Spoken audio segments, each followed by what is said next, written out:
The NBA playoffs are the best time of the year for us basketball fans. Coaches are more dialed in, fans are showing their passion, and players tend to step it up in the biggest of moments. We've all heard about playoff Jimmy or Bubble Murray, but what about the guys who have been performing without the recognition they deserve? Today's video, I rank the top 10 players in the NBA playoffs through the first two rounds. A quick note, at the time of making this video, the Pacers and Knicks have not yet tipped off for Game 2, and these are my own opinions. I very much encourage you to go into the comments and tell me what you disliked, what you hated, or what you maybe even possibly liked about what I said. If you're new here, please be sure to consider hitting that subscribe button, as we are posting pretty much daily throughout the NBA playoffs, and we are just 35 subscribers away from our goal of 2,500. Without further ado, let's get right into this video with some honorable mentions and then the list. Josh Hart, OG Anunoby, Tyrese Maxey, Anthony Davis, and Kyrie Irving all deserve some huge love outside of the main list. They've done great in their respective roles, and as I said, they deserve their flowers. Now, let's get started. Starting off very strong at number 10, we have Derek White.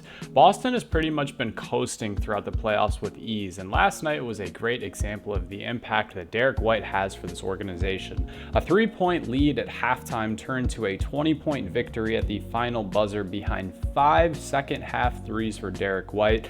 This postseason, on top of his all-defensive efforts, he's been averaging 23 points on nearly 50% from behind the arc.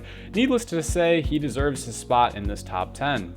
Moving on, we have Derek's teammate, Jaylen Brown, who has looked like the Celtics' #1 option. This postseason, Jason has somewhat struggled, but Brown has been nothing short of amazing, averaging 24 points and 7 rebounds a night on nearly 55% shooting from the field. He has looked as poised as ever in his NBA career in this postseason and continues to be the vocal leader for this Boston team. I don't see many people giving Jaylen his flowers, but that might be because Boston is kind of shushed away in the East, and they are, relatively the quote-unquote weak conference this year, or so the media has painted that picture. I'm not sure if they'll get any love until they can defeat one of the Knicks, the Nuggets, the Wolves, the Thunder, or the Mavericks, but that doesn't stop me from putting him on my top 10 list. Moving out to the Western Conference, at the number 8 spot, we have Mr. Game Winner himself, Jamal Murray. Jamal's counting stats are not nearly as impressive as anyone else on this list. I will come out and admit that, as he's just averaging barely above 20 points a game while shooting horrendous splits from the field and behind the three-point land.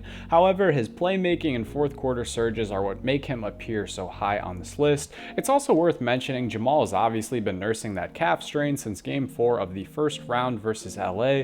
It's hard to say how much of this is affecting him, but we see the tape and we see the sleeve on his calf every single night, and we can for sure see the drop in production during this Wolves series. At number 7, back out east, we have Paolo Banchero, and it's kind of odd to have someone this high who was eliminated in the first round, but he was an absolute monster in the series versus Cleveland. He averaged 27 points, 9 rebounds on 40% from behind the arc, desperately trying to will a discombobulated Magic team to the second round before losing in 7 games. I've never seen the #1 overall pick get such little coverage, but here we are with Paolo. Regardless of the lack of coverage, Magic fans are ecstatic with his performance in this playoffs, and they have no reason not to be. Staying in the East, we have the man who defeated the Magic pretty much single-handedly. Donovan Mitchell is number 6 on my list.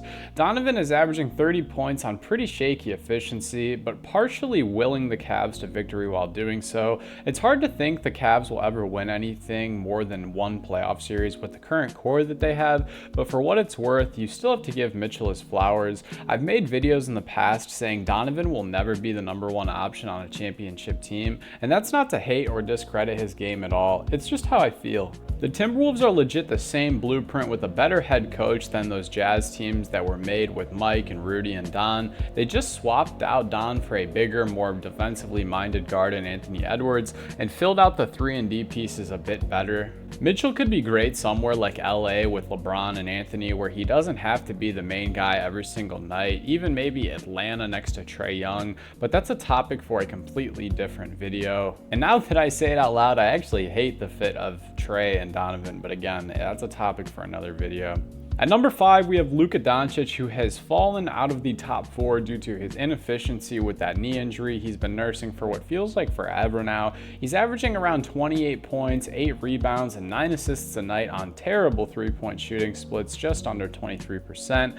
It's hard to nitpick with Luka's game as he's so effective even when he's not scoring. I love Luka's mindset, and I think he's done a great job being the vocal leader for this team. Even though he seems like somewhat of a quiet individual, Kyrie and him are in for a serious matchup with the Thunder, and I think we're going to need to see a lot more out of Luka for them to manage to win this round. At number 4, we have a man who, if it weren't for some recency bias, would be in my top 3, Nikola Jokic. Nikola has been nearly perfect in the postseason, averaging 27 points, 15 rebounds, and almost 10 assists a night. Something I love about Nikola is how in shape he is for how big he is. Some nights Jokic is tasked with doing everything for this Denver team, and we never hear him complain or lag behind or nothing. He's a basketball savant and a true unit on the court. I don't really mind to have him at 3, but just because of winning and stats being such a big factor in this list, I am going to put him at 4 because he's down 0-2. If this list was just about skill and stats, I would have someone like Kyrie Irving in my top 10 and not as an honorable mention,